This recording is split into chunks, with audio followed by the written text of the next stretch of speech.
Bismillahirrahmanirrahim. Assalamualaikum warahmatullahi wabarakatuh. A'udzu billahi minasyaitonir rajim. Bismillahirrahmanirrahim. Alhamdulillahi rabbil alamin. Alladzi a'azzal Islam wal muslimin bi jihadihim. Asyhadu an la ilaha illallah al-malikul haqqul mubin. Wa asyhadu anna Muhammadan abduhu wa rasuluh al-mab'uts rahmatan lil alamin. Allahumma shalli wa sallim ala nabiyyina Muhammadin wa ala alihi wa ashabihi ajma'in. Amma ba'du. Ya ibadallah, usikum wa nafsi bi taqwallah faqad fazal muttaqun. Fattaqullaha haqqa tuqatih wa la tamutunna illa wa antum muslimun. Qala Allah Ta'ala fi kitabihil karim, a'udzu billahi minasyaitonir rajim. Bismillahirrahmanirrahim. Ya ayyuhalladzina amanu taqullaha haqqa tuqatih wa la tamutunna illa wa antum muslimun. Shadaqallahul azim. Allahumma arhamna bil Qur'an. Ibu-ibu, bapak, sehat sedaya nggih? Alhamdulillah kita diberikan sehat walafiat jasmaniah rohaniah kita. Alhamdulillah hari ini diberikan nikmat terbaik oleh Allah bisa hadir di majelis yang mulia ini.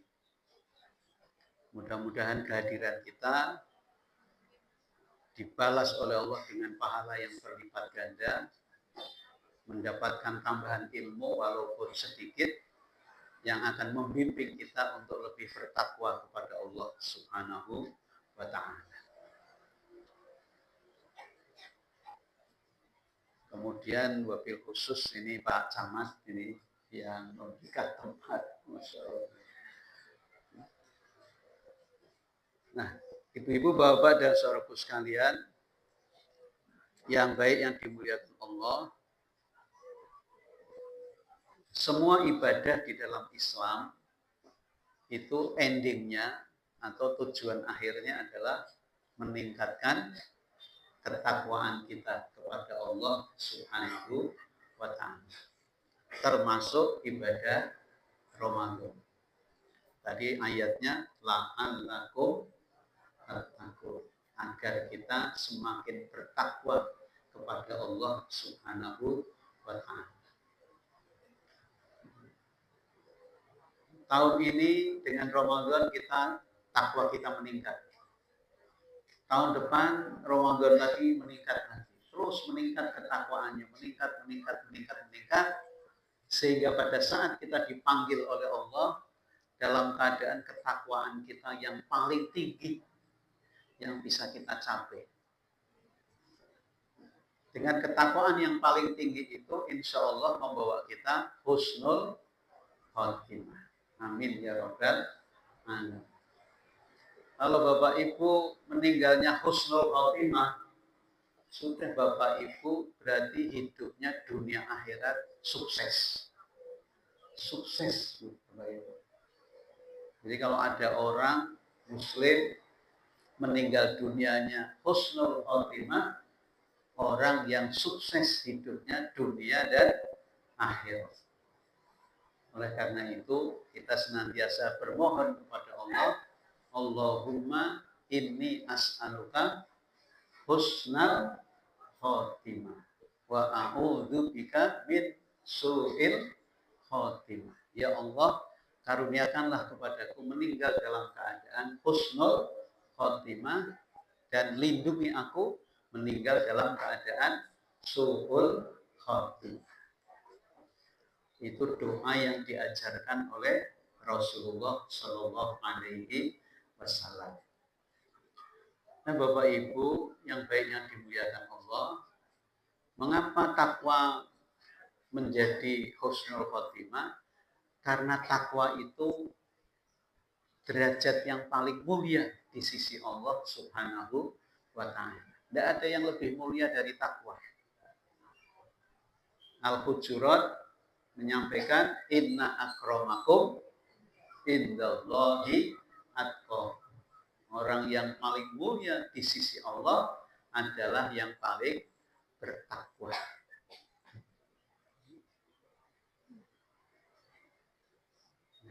Takwa inilah yang memang diharapkan. Dan Rasulullah mengatakan at-taqwa hahuna, sambil pegang dadanya. At-taqwa hahuna, kata Rasulullah. Takwa itu di sini. Di hati maksudnya. Takwa itu di hati kita. Bukan di penampilan fisik atau penampilan luar. Tapi takwa itu penampilan hati kita, penampilan dalam. Maka Islam tidak lebih mementingkan penampilan dalam daripada penampilan luar. Maka Rasulullah Shallallahu Alaihi Wasallam menyampaikan apa? Innallaha la yanzuru ila ajsamikum wala ila suwarikum walakin yanzuru ila qulubikum wa a'malikum. Allah tidak melihat kita dari fisik dan jumlah harta kita, tapi Allah melihat kita dari hati dan amal kita, amal soleh kita. Jadi yang dilihat Allah, isi hati kita, keadaan hati kita, dan amal soleh kita. Hatinya bertakwa apa betul? Kalau hatinya takwa, itulah yang dimaui oleh Allah Subhanahu wa Ta'ala. Nah, Bapak Ibu, tentu saja sebagai renungan, ini menjadi sangat penting bagi kita. Bapak Ibu, kula panjenengan sampun bertakwa napa dereng? Itu pertanyaan yang harus terus kita tanyakan kepada pribadi kita masing-masing. Ada enggak Bapak Ibu yang orang yang tambah umur, tambah sepuh, tambah sembrewut, wonten betul? Wonten? Tiang itu mriki napa betul?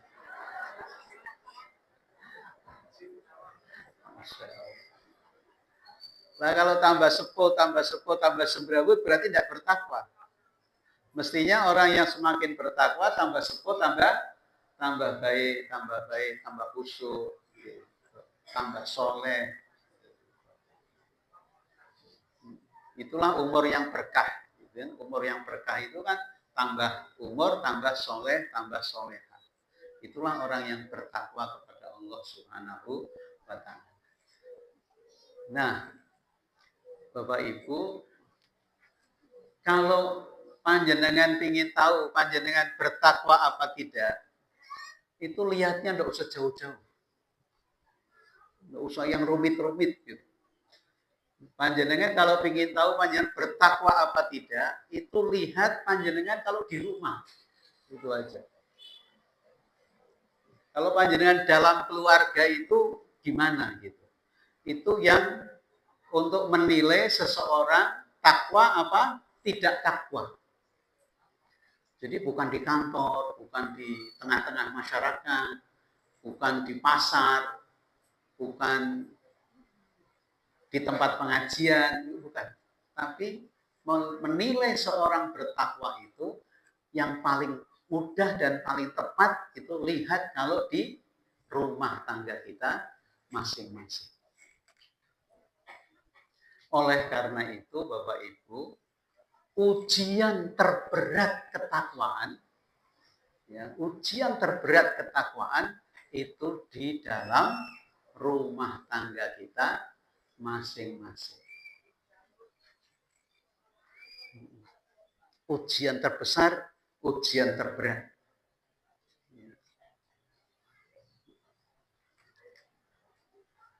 Nah, oleh karena itu, Bapak Ibu, Rasulullah menasihati kita, ya, menasihati kita untuk bertakwa kepada Allah Subhanahu wa Ta'ala terkait dengan ketakwaan itu diukur dari keluarga kita, maka Rasulullah menyampaikan kepada bapak-bapak, ya, kaum laki-laki apa? Sebuah hadis sahih, ya. Kata beliau apa? Ukuran ketakwaan seseorang, ya, itu dilihat dari hadis ini. Kata Rasulullah, ma akroman nisa illa karim wa ma ahanahunna illa la'in. Tidak memuliakan wanita dalam kurung istri kecuali laki-laki yang mulia, dan tidak menghinakan wanita kecuali laki-laki yang hina. Ini luar biasa hadis ini. Jadi tidak memuliakan wanita dalam kurung istri kecuali laki-laki yang mulia. Jadi kemuliaan seorang laki-laki dilihat, tolok ukurnya adalah bagaimana dia memperlakukan istrinya. Kalau ada laki-laki memperlakukan istrinya dengan kemuliaan, itulah laki-laki yang mulia, kata Rasulullah Shallallahu Alaihi Wasallam. Jadi bisa jadi sholatnya oke, ya, hadisnya oke, sholat sunahnya oke, tapi sama istrinya tidak memuliakan, bukan orang yang bertakwa kepada Allah Subhanahu wa Ta'ala.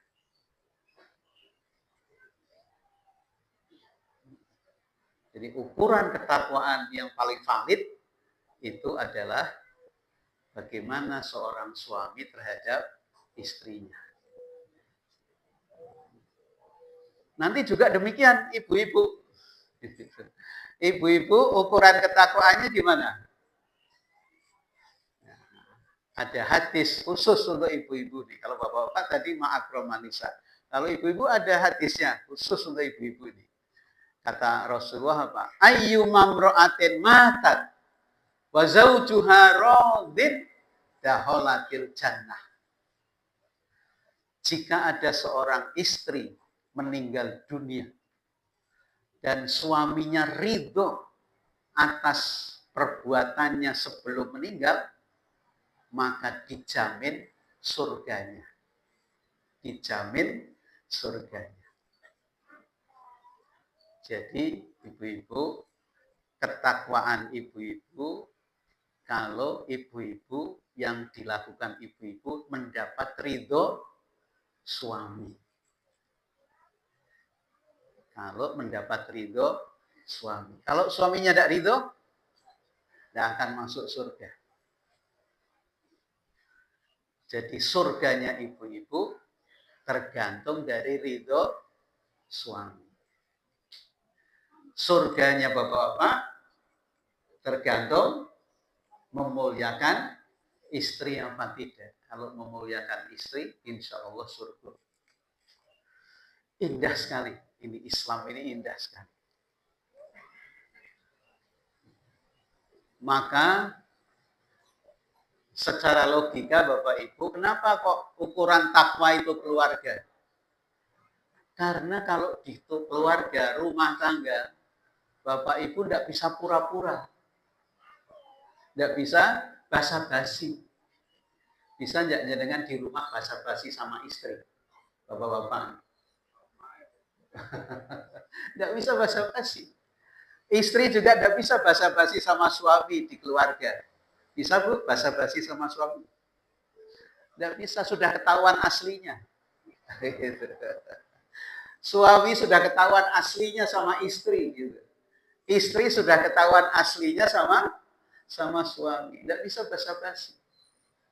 Tapi kalau di luar rumah tangga, panjang bisa basa-basi, pura-pura baik, pura-pura dermawan, pura-pura komunikatif, aslinya judes.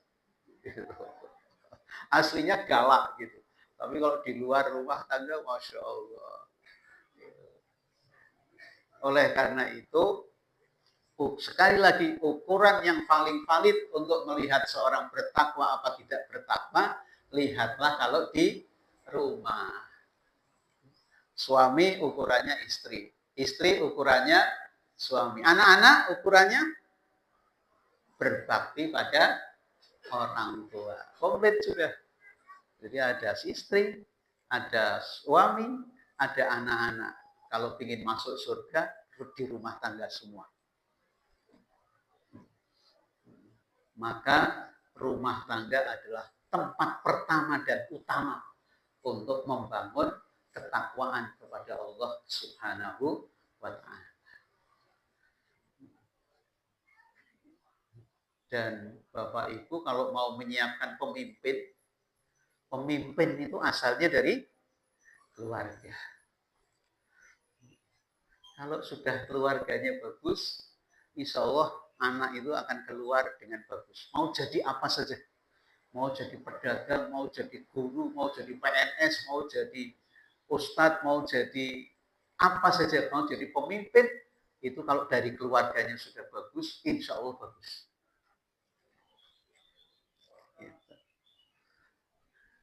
Nah, Bapak Ibu yang baik yang dimuliakan Allah, sekarang kita korek lebih jauh. Suami takwanya tergantung memuliakan istri. Kalau ditanya ibu-ibu, sudah dimuliakan suami nopo dereng? Senyum-senyum berarti sudah, Pak. Ditanya senyum-senyum. Saya kemarin ngisi di Limpok, ditanya, Bu, sampun dimuliakan suami nopo dereng? Dereng, lo cepetnya teman. Ini ibu batang udah bagus ini. Masya Allah. Sudah dimuliakan sama suami. Nah, bagaimana memuliakan istri itu? Ini Bapak-bapak itu. Ya.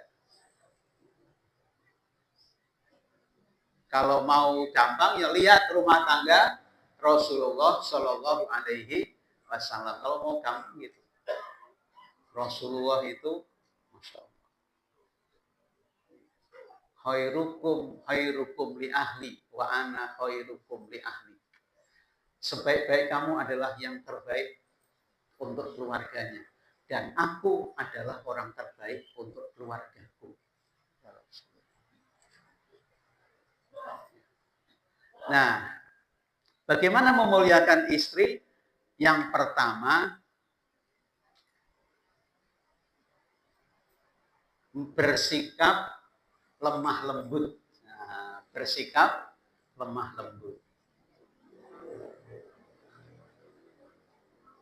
Jadi ucapannya lemah lembut, ya, mempergauli istrinya dengan lemah lembut. Itulah ciri memuliakan istri yang pertama bagi seorang suami.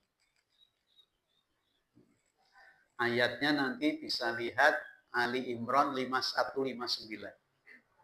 Ya. Fabima rahmatin minallahi lintalahu walau kunta faddan ghalidhal qalbi la faddu min hawlik fa'fu anhum wastaghfir lahum wasyawirhum fil amr fa idza azabta fatawakkal 'ala Allah wallahu yuhibbul muhsinin. Karena rahmat Allah kamu bersikap lemah lembut. Bersikap lemah lembut. Wabil khusus dimulai dari istri.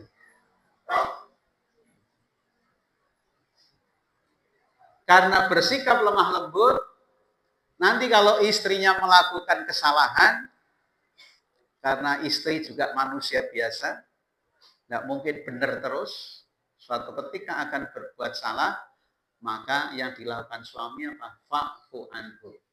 Maafkan. Memaafkan. Apapun kesalahannya, maafkan. Fa'fu anhu. Tidak hanya itu kata Allah, wastaghfir lahu, dimintakan ampun, didoakan. Didoakan. Nah, ini yang sering lupa. Suami tidak mendoakan istri, istri tidak mendoakan suami. Ambil saja kalau tahajud. Karena doa yang mustajab itu doa di waktu sholat tahajud. Makanya kalau tahajud mendoakan istri nopo mboten Pak? Malen kok. Ibu-ibu menawi tahajud mendoakan suami nopo mboten? Mendoakan, Masya Allah. Luar biasa. Nah terkadang kita itu lupa. Ingatnya urusan dunia atau Allahumma rizukna halalan thayyiban. Jadi kalau tahajud yang diingat Allahumma rizukna halalan thayyiban terus gitu. Jarang mendoakan istrinya. Ya Allah, jadikan istriku menjadi istri yang solehah. Itu luar biasa. Kalau bisa mendoakan seperti itu. Dan istri juga mendoakan suaminya, ya Allah, jadikanlah suamiku suami yang soleh. Kalau itu dikabulkan Allah, sudah surga dunia. Ya. Oleh karena itu Rasulullah mengatakan, baiti jannati, rumah tanggaku adalah surgaku. Jadi kata Rasulullah, kalau di dunia ini ada surga, maka surga itu adanya dalam keluarga kita masing-masing. Keluarga yang bagaimana? Keluarga yang sakinah, mawaddah, warahmah. Karena apa? Karena dibangun dengan sikap lemah lembut. Ini suami istri sama. Suami lemah lembut terhadap istri, istri lemah lembut terhadap suami. Kemudian yang kedua, memuliakan istri itu gimana? Membantu pekerjaan rumah tangga. Apa ini? Membantu pekerjaan rumah tangga. Selama ini pekerjaan rumah tangga terserah istri atau bapak-bapak ikut bantu.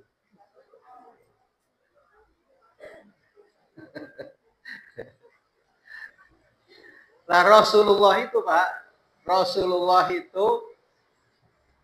itu siap membantu pekerjaan rumah tangganya istrinya, keluarganya. Jadi kalau istrinya Rasulullah sedang masak, gitu, itu Rasulullah siap. Kalau disuruh-suruh siap. Gitu. Terutama ngambil air. Karena di Mekah, di Madinah kan air susah. Jadi kalau istrinya mengatakan, ya Rasulullah, air kita habis. Udah Rasulullah bawa ember cari air. Rasulullah loh Pak, Nabi bawa ember. Nah ini yang bukan Rasulullah, bukan Nabi, bawa ember aja enggak mau. Misalnya gitu ya, misalnya. Tapi saya yakin bahwa Pak Batang insya Allah, apalagi bawa ember ya, disuruh Pak beli terasi juga mau Pak.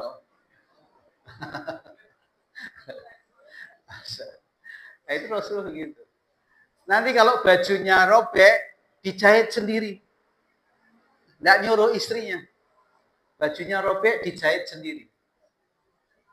Kalau sendalnya putus, jelas sendal masa diserahkan istri. Sendalnya putus, dijahit sendiri. Rasulullah. Ruangannya kotor, Rasulullah ikut membersihkan.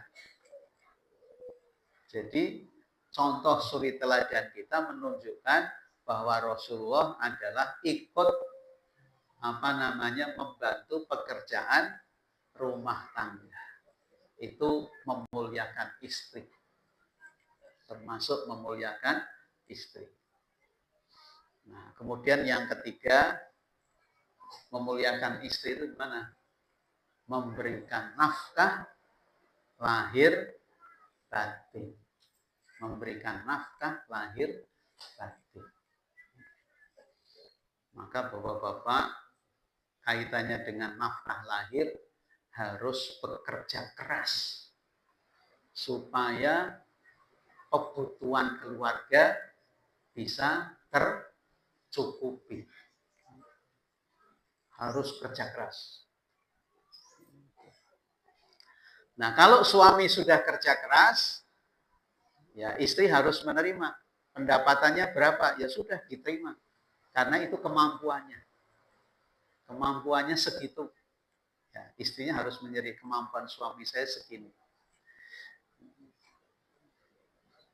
Terus pengeluarannya disesuaikan dengan pendapatan suaminya. Kalau misalnya untuk makan 3 kali nggak cukup, ya makannya 2 kali. Makannya 2 kali biar cukup. Kalau makan 2 kali, pagi nasi, sore nasi juga masih kurang. Ganti paginya bubur biar cukup. Karena penghasilan suaminya tidak cukup kalau untuk pagi nasi, sore nasi. Kalau bubur kan setengah kilo bisa 1 keluarga. Tapi kalau jadi nasi kan kalau setengah kilo nggak cukup untuk berempat. Dibikin bagaimana supaya cukup. Nah, maka kerja keras suami dalam mencari nafkah yang halal untuk diri dan keluarganya dalam Islam dinilai sebagai jihad fisabilillah. Masya Allah, luar biasa. Jadi bapak-bapak kalau sedang bekerja kemudian meninggal dunia, maka meninggalnya syahid. Meninggalnya syahid karena sedang mencari nafkah yang halal untuk keluarga. Ada teman saya hari Senin, dia PNS. Hari Senin berangkat. Itu orang Pekalongan tapi kerjanya, rumahnya di Pekalongan tapi kerjanya Kajen. Dia PNS Kabupaten Kajen, Kabupaten Pekalongan. Kantornya di Kajen. Dia berangkat hari Senin pagi-pagi boncengkan istrinya. Istrinya bukan pegawai, dia ibu rumah tangga.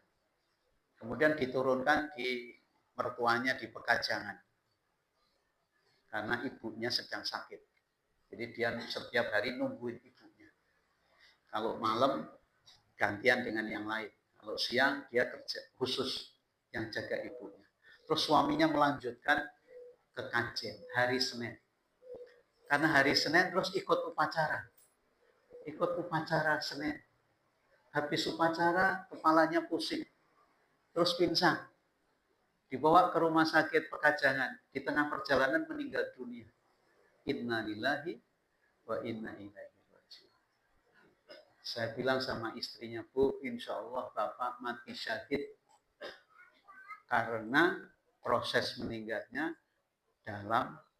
masih dalam proses bekerja, mencari yang halal untuk diri dan keluarganya. Masya Allah.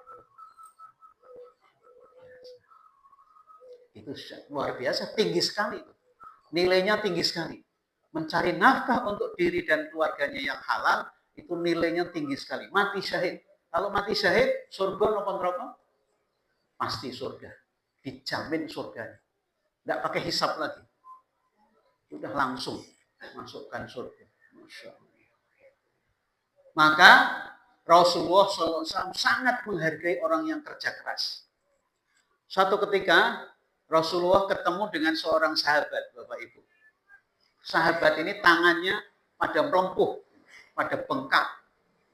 Kedua tangannya pada bengkak. Ditanya sama Rasulullah, "Hei sahabatku, kenapa tanganmu bengkak-bengkak seperti itu?" Sahabat itu menjawab, "Ya Rasulullah, pekerjaan saya ini mecahi batu. Jadi batu-batu besar yang ada di pegunungan itu dipecah pakai palu besar. Setiap hari. Kalau sudah jadi split, dijual ke kota untuk mencari nafkah yang halal untuk diri dan keluarganya. Oleh karena itu, kalau setiap hari bawa tampak yang besar itu, sampai tangannya itu pada bengkak, lecet-lecet. Mendengar kisah sahabat ini, Rasulullah, apa yang dilakukan Rasulullah? Di Bapak Ibu perhatikan, Masya Allah, luar biasa nih Rasulullah. Itu sahabat itu tangannya diajak salaman. Diajak salaman. Setelah diajak salaman, terus dicium tangannya sama Rasulullah. Sambil mencium itu Rasulullah mengatakan, tangan seperti inilah yang menjadikan kamu masuk surga. Tangan yang dipergunakan untuk kerja keras mencari yang halal untuk diri dan keluarganya, itulah yang menjadikan kamu masuk surga. Masya Allah. Penghargaan Rasulullah terhadap pencari nafkah dahsyat sekali. Nah, oleh karena itu Bapak-bapak harus kerja keras supaya kebutuhan keluarganya tercukupi. Ya, minimal kalau kebutuhannya 1 juta, pendapatannya 1 juta. Sehingga keluarganya menjadi keluarga sakinah, mawaddah, warahmah. Jadi keluarga sakinah itu cirinya apa? Kebutuhan ekonominya tercukupi. Kalau tadi pengeluarannya 1 juta, pendapatannya ya 1 juta minimal gitu. Harus seimbang. Kalau pengeluarannya 1 juta, penghasilannya 750, itu bukan keluarga sakinah, tapi keluarga mumet. Keluarga mumet. Pengeluarannya 1 juta, penghasilannya 750. Nah, maka sekali lagi Bapak-bapak ini khususnya harus kerja keras. Apapun yang penting halal. Yang penting halal. Kemudian yang keempat, memuliakan istri itu gimana? Menghargai pendapatnya dan perasaannya. Menghargai pendapatnya dan perasaannya. Nah, mudah-mudahan hari ini tidak ada suami yang tidak menghargai pendapat istri, tidak menghargai perasaan istri. Insya Allah tidak ada lah sekarang. Kalau dulu waktu saya masih SMP itu masih banyak. Masih banyak saya dengar, saya lihat, menyaksikan sendiri banyak suami yang tidak menghargai pendapat istrinya dan perasaan istrinya. Kalau suaminya ada tamu rembuk masalah ekonomi itu istrinya datang itu, udah kamu ke belakang aja, kamu ke belakang. Ini urusan laki-laki. Istrinya tidak boleh ikut turun pendapat. Dulu tapi ya, tahun 70-an. Kalau sekarang sudah insya Allah sudah ada. Nah, mudah-mudahan itu bagian dari bagaimana suami memuliakan istrinya. Kalau bapak-bapak sudah seperti itu, dijamin surganya. Nah sekarang ibu-ibu, mencari ridho suami itu seperti apa? Kira-kira ibu-ibu kalau tanya sama suami, sekali-kali tanya Bu, sekali-kali tanya. Atau ibu-ibu sudah pernah nanya, tanya gini Bu, Pak, jenengan ridho enggak dengan yang saya lakukan selama ini? Tanya begitu. Sudah pernah nanya begitu belum Bu? Belum pernah. Nah, nanti suatu ketika nanya, sekali-kali, Pak, yang saya lakukan selama ini, Bapak ridho nopo mboten? Kalau jawabnya ridho, terus jenengan tidur yang enak, insya Allah surga. Surga. Kalau suami jawabnya ridho. Tapi kalau suami mesem-mesem tok, hati-hati. Suami ditanya, Pak, jenengan ridho enggak dengan yang saya lakukan? Kok mesem-mesem tok? Hati-hati jenengan. Oleh karena itu, tugas istri adalah mencari ridho suaminya. Bagaimana caranya mencari ridho suaminya? Ya, taat. Taat sama suami. Taat sama suami. Kalau suami mengatakan A. Sampai kepada hal-hal yang baik, ya, taat. Tapi taatnya tidak mutlak.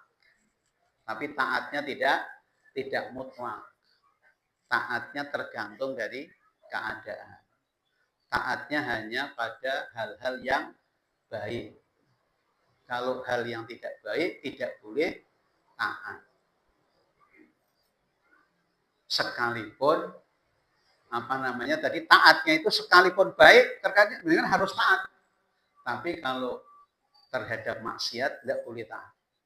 Misalnya hal-hal yang baik, misalnya begini. Ibu-ibu ingin puasa Senin Kemis. Senin Kemis baik napa betul? Baik, bahkan disunahkan. Terus izin suami, Pak, besok saya mau puasa ya. Boleh dah. Terus suami mengatakan, Ojo poso sik sibuk. Jenengan nganut apa betul? Pak poso ora entuk. Tapi kalau suami sudah mengatakan jangan puasa dulu, Bu. Walaupun Senin Kamis harus taat. Walaupun puasa Senin Kamis. Itu taat suaminya seperti itu. Tapi kalau terhadap maksiat tidak boleh taat. Suami memerintahkan sesuatu yang maksiat, ibu-ibu tidak boleh taat. La ta'ata illa bimaksiatin. Tidak ada ketaatan dalam hal yang maksiat. Itu satu, taat sama suaminya.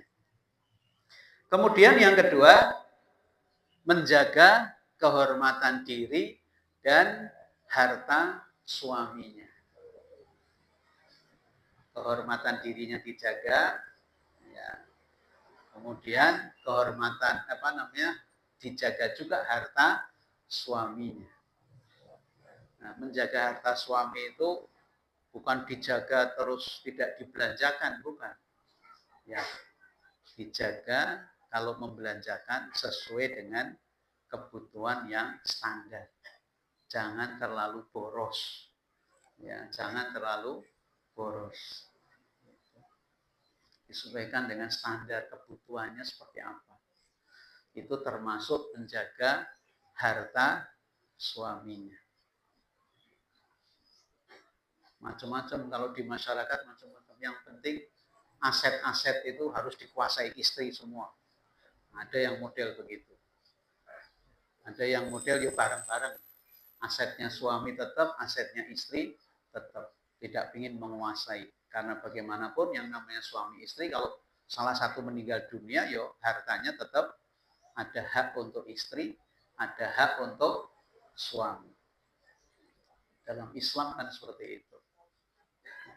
Kemudian melayani suami dengan sabar dan ikhlas.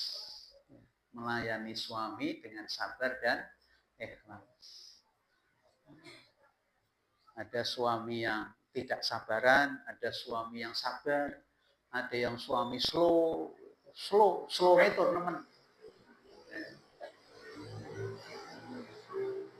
Digeret-geret angel gitu. Saking slownya. Nah, ibu harus sabar gitu ya. Ya, namanya ustadz itu terkadang curhati gitu ya. Nah, itu repotnya ustadz gitu, dicurhati. Macam-macam curhatannya gitu. Baik dari laki-laki maupun dari perempuan. Kalau curhatnya masalah pembagian waris masih mending. Kalau curhatnya masalah keluarga, nah itu yang agak repot. Insya Allah ya. Nah, kemudian Bapak Ibu yang baik yang dimuliakan Allah, yang jelas istri harus mencari ridho suaminya, suami memuliakan istrinya. Anak-anak berbakti kepada kedua orang tuanya semasa hidup maupun sudah meninggal dunia. Kalau masih hidup berbakti, kalau sudah meninggal dunia berbaktinya dengan mendoakan. Setiap sholat Allahumma firli wali walidayya warhamhuma kama rabbayani shaghir. Setiap sholat supaya tidak lupa. Doakan kedua orang tua kita. Insya Allah seberat apapun dosa orang tua kita selama tidak syirik, insya Allah diampuni oleh Allah Subhanahu wa ta'ala. Oleh karena itu bapak-bapak, ibu-ibu semua jangan pernah berbuat syirik. Kiai Dahlan sejak mendirikan Muhammadiyah itu yang pertama diperangi adalah syirik. Jangan sampai berbuat syirik. Karena syirik dosanya tidak diampuni kalau tidak bertobat kepada Allah Subhanahu wa ta'ala. Innallaha la yaghfiru ayyushraka bihi Wa yaghfiru ma duna dzalika liman yasha. Allah tidak mengampuni dosa syirik dan mengampuni dosa-dosa yang lainnya. Dosa syirik dibawa mati sudah diampuni Allah. Supaya tidak dibawa mati gimana? Sebelum mati harus bertobat kepada Allah, tinggalkan syirik itu.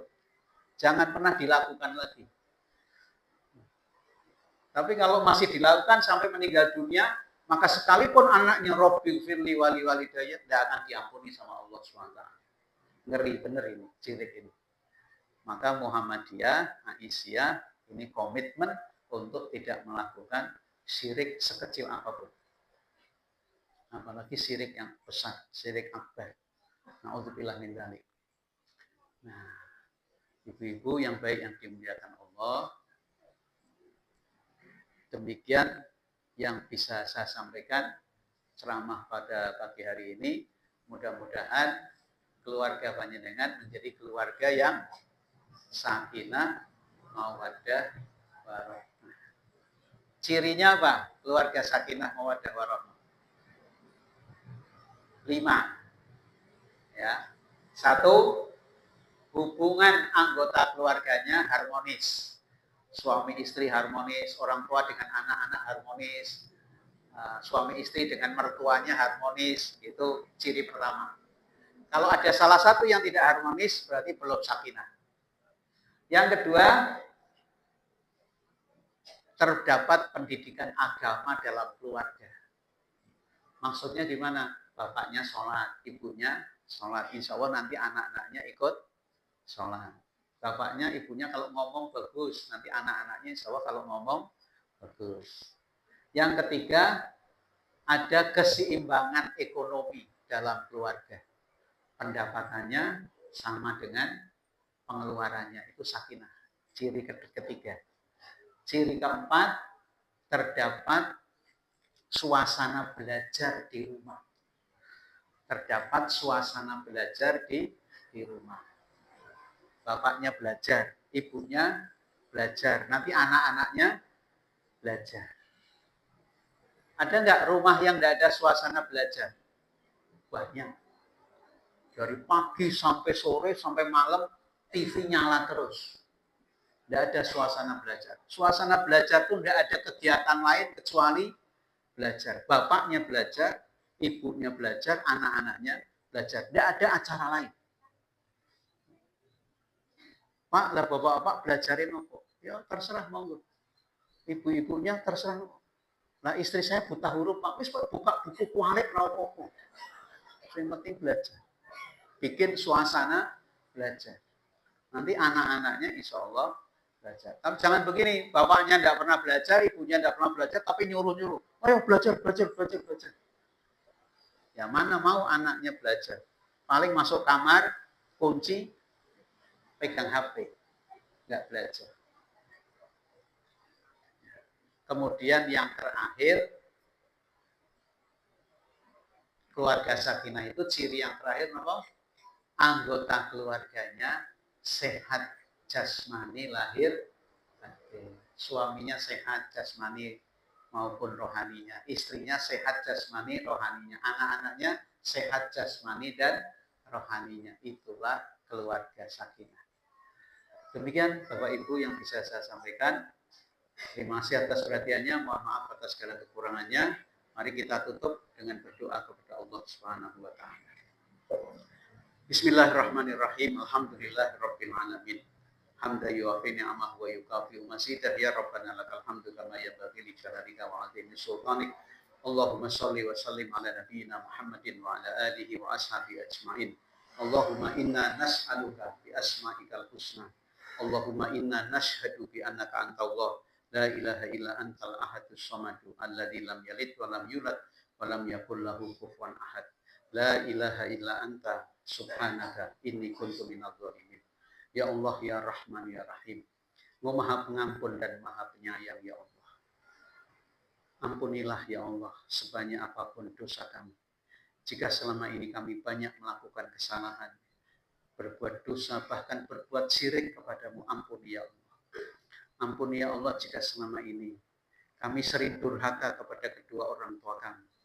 Ampuni jika selama ini kami pernah menyakiti orang lain yang menjadikan orang lain sengsara sampai hari ini.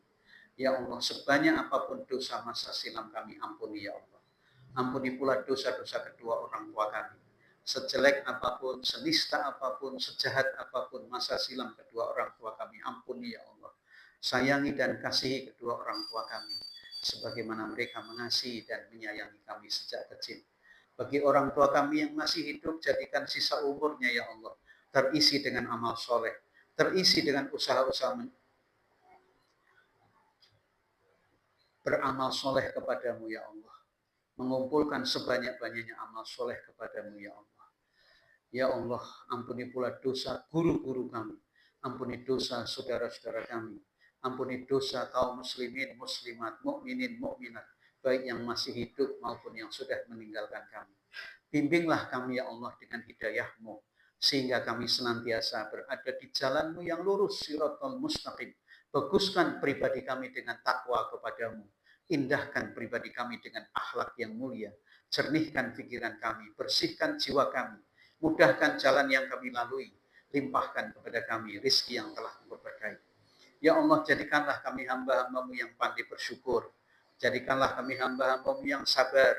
Jauhkanlah kami menjadi hamba-hamba-Mu yang sombong. Ya Allah, sehatkanlah seluruh tubuh kami. Sehatkan kedua mata kami.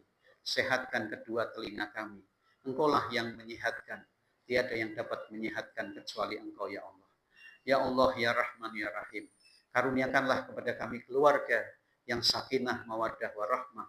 Jauhkan keluarga kami dari fitnah dan musibah. Hiasi ya Allah rumah tangga kami dengan anak-anak yang soleh dan solehah, yang senantiasa menyejukkan pandangan mata kami dan menyenangkan hati kami. Anak-anak yang selalu bertabur doa untuk kami kedua orang tuanya ya Allah. Anak-anak yang tidak pernah mencoreng aib muka kami kedua orang tuanya ya Allah. Ya Allah, berkailah kehidupan kami semua. Berkailah kehidupan keluarga kami semua. Berkailah kehidupan rumah tangga anak-anak kami semua. Berkailah kehidupan saudara-saudara kami, sahabat-sahabat kami, teman-teman kami, para tetangga kami ya Allah. Berkahi pula ya Allah persyarikatan Muhammadiyah ini ya Allah. Berkahi pula desa, kota, tempat tinggal kami Batang ini ya Allah. Berkahi pula negeri kami Indonesia tercinta ini ya Allah. Jadikan negeri ini menjadi negeri yang baldatun, thayyibatun, warabun, ghafur. Bimbinglah para pemimpin negeri ini ya Allah, sehingga menjadi pemimpin yang baik, menjadi pemimpin yang mencintai rakyatnya dan dicintai oleh rakyatnya. Ya Allah, ya Rahman, ya Rahim. Jadikanlah kami, jauhkan kami menjadi hamba-hamba-Mu yang sombong. Jauhkanlah kami menjadi hamba-Mu yang berbuat syirik. Jauhkanlah kami dari azab kubur-Mu dan azab api neraka-Mu yang sangat dahsyat. Jauhkan kami ya Allah. Lindungi kami ya Allah. Menjadi hamba-hamba-Mu yang miskin. Menjadi hamba-hamba-Mu yang fakir. Lindungi kami mendapatkan ilmu yang tidak manfaat. Lindungi kami mempunyai jiwa yang tidak pernah khusyuk. Lindungi kami dari hati yang tidak pernah tenang. Lindungi kami dari amal yang tidak Engkau terima. Lindungi kami dari doa yang tidak pernah Engkau kabulkan. Rabbana la tuzigh qulubana ba'da idh hadaitana wa hab lana min ladunka rahmah wa hab lana min ladunka rahmah wa hab lana min ladunka rahmah innaka antal wahhab.